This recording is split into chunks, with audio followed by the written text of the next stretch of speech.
আসসালামু আলাইকুম। মুখে ব্রণ এবং মেস্তা হচ্ছে, বারবার চিকিৎসা নেওয়ার পরও কি ভালো হচ্ছেন না?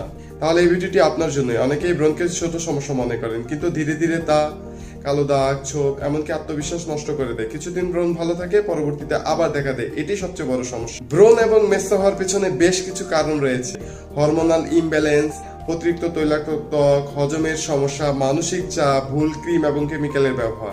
হোমিওপ্যাথিতে আমি শুধু ব্রণ শুকাই না, বরং ভেতর থেকে কারণ দূর করার চেষ্টা করি। এতে করে ব্রণ কমে, কালো দাগ কমতে শুরু করে, স্কিন ক্লিয়ার হতে শুরু করে।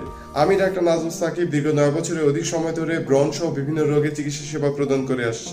আলহামদুলিল্লাহ, ইতিমধ্যে হাজারো রোগী সুস্থ হয়েছে এবং বর্তমানে চিকিৎসা নিয়ে অনেকেই সুস্থ হচ্ছেন। প্রতিটি রোগীর সমস্যা ধরন আলাদা হয়ে থাকে, তাই আমি পার্সোনালি চিকিৎসা সেবা প্রদান করে থাকি।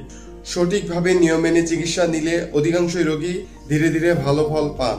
আপনার ব্রণ বা মেস্তা যদি দীর্ঘদিনের সমস্যা হয়ে থাকে, দেরি না করে আজই যোগাযোগ করুন। আমার পরামর্শ সম্পূর্ণ ফ্রি।